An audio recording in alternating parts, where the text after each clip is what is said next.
Buxoroda chorvachilik tarmog'idagi istiqbolli loyihalar ma'lum qilindi. Xususan, joriy yil viloyatda qoramollar soni 1,4 million boshga, qo'y va echkilar 1,7 million boshga yetkazish rejalashtirilgan. Natijada 332 ming tonna go'sht, 1230 ming tonna sut yetishtirish maqsad qilingan. Bu borada amalga oshiriladigan chora-tadbirlar xususida muxbirimiz so'z yuritadi. Veterinariya sohasi va chorvachilikning barcha tarmoqlarini, shu jumladan qoramolchilik, parrandachilik, baliqchilik, asalarchilik va quyonchilikni rivojlantirish, naslchilik seleksiya ishlarini muvofiqlashtirish hamda ushbu yo'nalishlar bo'yicha maqsadli dasturlarni ishlab chiqishda Buxoroda ham salmoqli natijalarga erishilmoqda. Viloyatda keyingi yillarda chorva mollari bosh sonini ko'paytirish bilan bir qatorda mahsulot ishlab chiqarish hajmlarini oshirish bo'yicha ko'rsatkichlar bir necha barobarga oshdi. 2025-yil yakunida qishloq xo'jalik sohalari qatori chorvachilik sohasida ham juda katta yutuqlarga, natijalarga erishildi. Albatta bu muhtaram prezidentimizning chorvachilik tarmoqlarini qo'llab-quvvatlashda qaratilgan e'tiborlari, berilgan imtiyozlar hisobidan chetdan 15 ming bosh qoramol olib kelishni rejalashtirilgan bo'lsak, bugungi kunga bu mol bosh sonimizni 20 mingdan oshiq miqdorda olib kelishga erishdik. Raqamlarga e'tibor qiladigan bo'lsak, bugungi kunda Buxoro viloyatida qoramollar soni 1 million 470 ming boshga, qo'y va echkilar soni 2 million 560 ming boshga va parrandalar soni 8,4 million boshga yetkazildi. Shuningdek, go'sht ishlab chiqarish 327,1 ming tonnaga, sut ishlab chiqarish 1 million 180 ming tonnaga yetdi. Chorvachilik yo'nalishida 2025-yilda qiymati 306,2 milliard so'mlik 114 ta loyihalar amalga oshirilib, buning hisobiga ish o'rinlari 1,7 ming nafarga oshishiga erishildi. Misol uchun Jondor tumanidagi fermer xo'jaligi 22 milliard so'm investitsiya kiritib, parranda boqish fabrikasini ishga tushirdi va klaster imkoniyatlarini yanada kengaytirdi.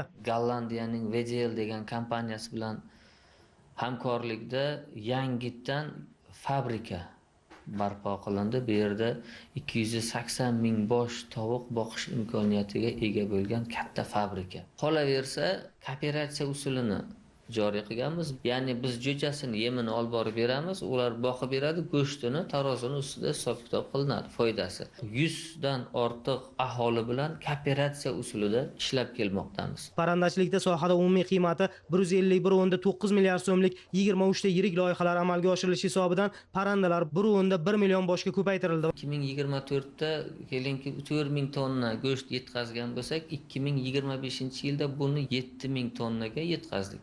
2026-yilda mana bu yangi fabrikamiz start berildi. Bu ham yana bir 2-3 ming tonnaga ob'yomimizni oshirishda beradi. 2026-yilda chet davlatlar bilan hamkorlikda, ya'ni o'zimizning mahsulotlarimizni qo'shni davlatlarga, qolaversa butun jahon rastalarida o'zimizning brendimiz bilan chiqish orzularimiz bor.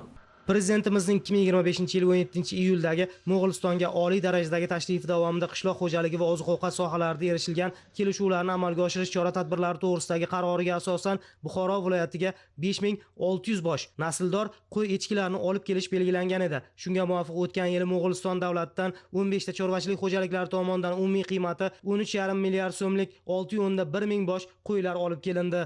Xalqaro moliya institutlarining 10 million dollarlik mablag'lari hamda tijorat banklarimizning 360 milliard so'mlik imtiyozli kreditlari hisobidan chetdan qoramollar olib kelish. Mana birgina misol, muhtaram prezidentimizning 225-sonli qarorlarga muvofiq biz Mo'g'uliston davlatidan 2025-26-yilda rejalashtirilgan bosh sonimizni biz to'liq olib kelishga erishdik. Kelgusida chorvachilik tarmoqlarida juda katta rejalarni o'zimizga maqsad qilib olganmiz. Asosiy e'tiborimizni bu aholi xonadonlarida naslli mollarni ko'paytirish, naslli qoramollarning zotini yaxshilash, aholi bandligini ta'minlash hamda mahsulot ishlab chiqarish hajmlarini oshirishga qaratilgan. 2026-yilda 25 ming bosh qoramollar hamda 50 ming bosh qo'y echkilarni biz aholi xonadonlarga yetkazib berish hisobidan 2,5 mingdan ortiq nafar aholini doimiy ish bilan ta'minlashni o'zimizga maqsad qilib olganmiz. Muxtasar aytadigan bo'lsak, bugun viloyatda agrar sohaning yetakchi tarmog'ini rivojlantirish borasida dadil qadamlar tashlanmoqda. Bu borada viloyatda yetarli imkoniyat va tajribaning borligi esa yutuqlar omili bo'lishiga shubha yo'q.